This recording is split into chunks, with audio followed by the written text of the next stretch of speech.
True or false? Is the thumbnail just clickbait, or can you actually travel to Japan for less than $500? Well, as someone who's personally lived it, I can tell you it's the absolute truth. Nani? These eyes ain't lying. Neither are these hips. So I'm gonna give you my tips and tricks, the inside scoop, my secret passageways, diagonally.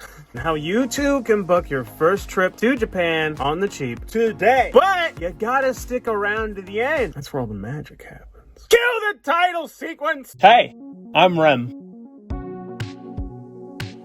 I'm a comedian, musician, foodie, and world traveler. So I know a thing or two about getting around this big old floating space rock.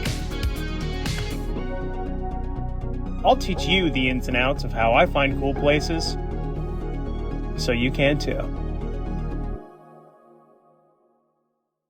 So you want to go to Japan, huh? Cool. With a wild language that uses 3 alphabets, some of the best cuisine in the world, the founders of weeb culture, one of the easiest places to commute, and by far the most picturesque, and one of the cleanest countries that I have personally ever been to, of course you want to go to Japan. So let's start with some backstory. Japanese culture had always been something I was interested in, even when I was a kid. You know, you grow up watching the anime that would come on late at night, because that's when it was playing during the daytime in Japan. You know, the classics, Dragon Ball Z, Sailor Moon, Pokemon, can't forget about Death Note. Gradually, as I got older, it really got me interested in speaking Japanese. Very poorly, I might add. But it wasn't until college that I got really serious about it, where I started to write and read and speak in Japanese. Also, back then, I was a chubby kid. I still kind of am. And I loved food. I wanted all of the food that they used to show on TV, because it looked so good. I'm like, you know what? I want an authentic bowl of ramen someday. But besides the otaku stuff, I got my degree in music, and I was having trouble finding a job after I graduated. I know, I'm the stereotype. I know I look like I went to college for music. If you guessed that I was maybe the bro in the quad with my guitar playing Wonderwall, you might be right.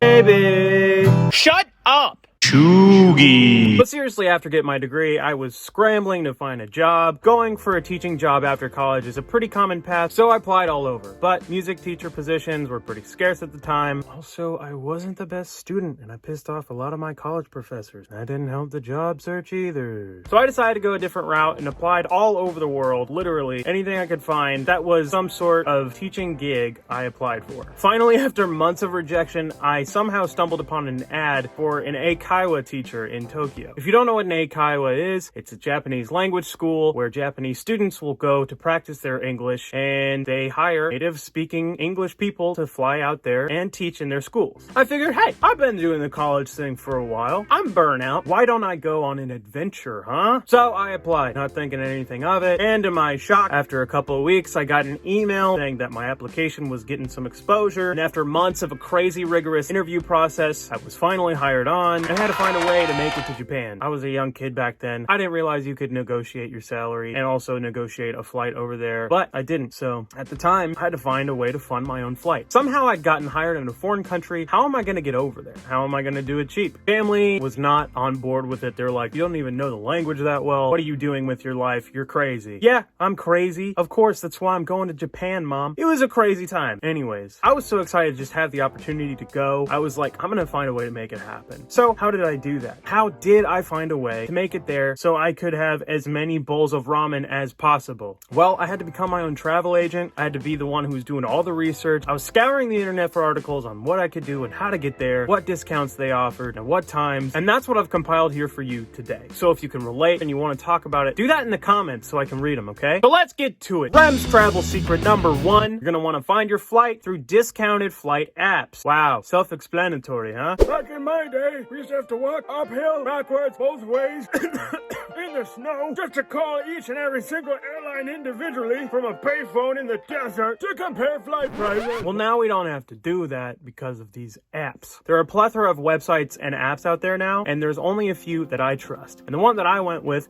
was Skyscanner. Skyscanner is a travel app based out of Edinburgh, Scotland, my motherland. They're linked up to all the major airlines, and they're constantly analyzing, reanalyzing flight data and market conditions and all the mumbo jumbo that basically means you're looking for cheap flights, they've got their eyes peeled for you. Rem's travel secret number 2. You're going to want to book your connecting flights separately. What? Yeah, this is where it can get a little dicey. but also where all of the savings are. Every dollar counts. Just think of all the bowls of ramen. Ramen.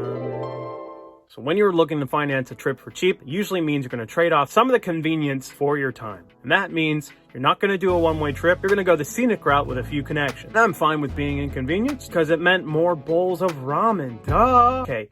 Not just ramen, it was sushi too. It was a long trip. It was over 40 hours of travel time before I got to my hotel, which by the end of it, I was absolutely exhausted. And I don't know how I made it for onboarding at my job, but I somehow made it. At the time, I was living in Dallas. So I booked my flight from Dallas to LA, from LA to China, and then China to Japan. This can be a really cool way to explore a place that you've never been if the layovers are long enough. For me, my layover in LA was 11 hours, and then my layover in China was 4 hours. But honestly, the layover in China didn't really exist because the whole time I was going through lines and scary customs agents being mean to us. China's intense, guys. I want to go visit at some point, but that connecting flight was scary. So for my layover in LA, I wanted to go explore. And they have what are called luggage lockers, which you can just lock up your bags and go explore. But that means you got to go through security again and come back in time and make sure you're going to be there for your flight. So the only downside with this method is that the more connecting flights that you have, there's more chance for something to go wrong. Friends travel secret number 3, you got to book at the right time. Speaking of the right time, smash that like button for me, dude. These things sound somewhat self-explanatory, but I promise you, you're not looking into it enough. Unless it's a dire emergency. You don't want to book last second flights. The cold hard truth is that the travel industry is a business and it's trying to get your money, and it ebbs and flows with the economy. So if you do your research and you study the market trends like I did,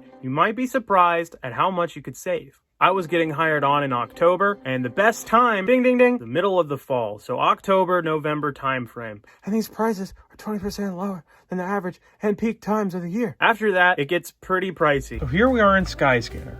I want the one-way trip from LA to Narita Airport in Tokyo. We're going to do October 25th. We're going to search for the flight. Let it populate. Wow, we have one for $284. Let's click it. And here are the places you can buy it from. All right, now that we know that, let's check the airline bag fees. How many bags am I allowed to bring? And can I bring carry-on? Yep, carry-on's free. So let's check the price for our check bag. It's $50. All right, now let's check for the Dallas flight. So we got to get to LA now. So let's go from Dallas to LA on October 25th. We wanted a few hours before because it's an international flight. You want to get there early. There's a flight on Delta for $122. Boom. A few hours before we leave, and the airline bag policy for Delta, it's $30 for your first checked bag. Let's do the math. $285 for the first ticket, plus our bag fee. All right, and then the next ticket, $152 after we add the bag. And there you have it, folks. Now let's see what would happen if we booked a flight from Dallas to Tokyo. The cheapest is $520, and that's not even including your bags. That's like so many bowls of ramen you could save. Friends travel secret number 4, you gotta use a VPN. Not so talked about dark side of the travel industry is that they use your information against you. Yep. Travel websites track your search history and create new prices based on what they find. So when you start to plan for that trip, clicking out and in, saving it for later, yeah, they're gonna bump up that price. So to beat that system, we kind of gotta go off grid a little bit, be a cyber sleuth, and use a virtual private network. I recommend NordVPN. It's an easy to use, one click to connect tool, or you could use the auto connect feature for that 0-click kind of connection.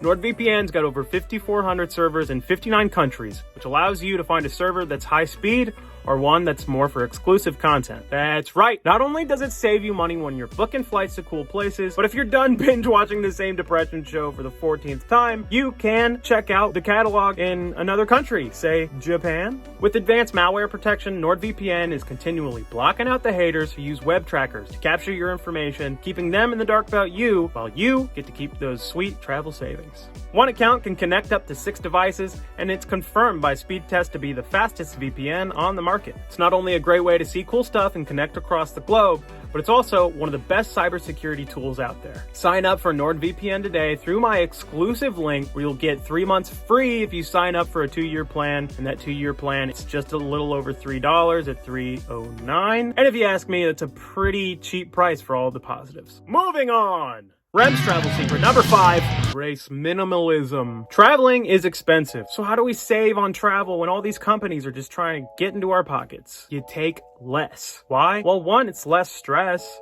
And 2, it's less to worry about. Also, less opportunity for things to go wrong. And on such a big trip, that's the last thing you want to have happen. I had a friend who made it to Japan and her bags got lost. So she just had to buy clothes when she got there. I mean, she kind of enjoyed that. But still, she lost her bags. For me, I moved there with 1 large suitcase and 1 backpack that I could use as a carry-on. Everything else that I had, I kept in storage. So everything that I took with me to Japan was exactly what I needed and wanted. It was just enough. So if you can find a way to let go of some things, which I know can be hard, be able to travel a lot better. And if you can't find a way to not bring things, you might want to learn how to pack your bag like a soldier.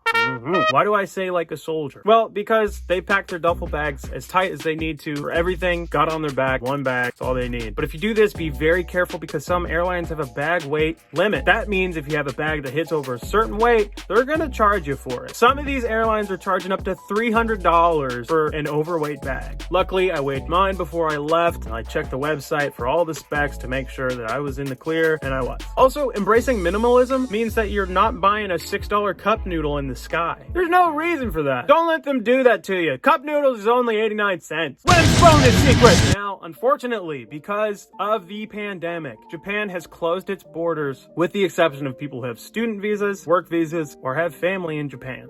I know, it's very sad. It's very sad. An unfortunate thing for tourists indeed. But it'll only be a matter of time before they open their doors back up, so now's the time to start planning and saving for that trip. If you wanted to go the route that I did, you could work abroad in Japan, and maybe the company will fork over the travel expenses for you. Also, if you're a student, they might be able to help you there too. If you're interested in working in Japan, I've got a website in the description of this video where you can check that out and see any openings. And if you get hired, you could be on your way to a cool work dream too. All right, there you have it, folks. We answered the age-old question of clickbait or no. And it's a cool no, bro.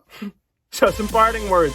If you follow my path and you've internalized some of the travel secrets that I've outlined for you, I can promise that you'll be able to book a flight to Japan that leaves you with enough money to buy some cool stuff, all the ramen that you can eat when you get there. Hey, have you subscribed yet? Have you subscribed yet? Do it! Smash that subscribe button. Smash all the buttons, every single one. It helps me do it. Also, if you enjoy this content, think about checking out my Patreon where you can support me in making other cool videos. Maybe I could go travel to some cool places too and keep you updated about that. Okay, thanks, bye! I'm gonna give you my chips. No, those are mine. They're tasty. My favorite are the honey butter chips. They're really good. And by far the most, dude.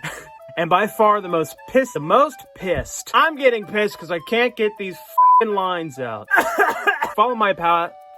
Beat that system. We kind of got to go off grid a little bit. So some parting words. If you've, I can't do this. So some parting. I'm happy because I got through all of it. I've done this in chronological order and I've gotten to the end. I just keep messing up and I'm so ready to be out of this chair.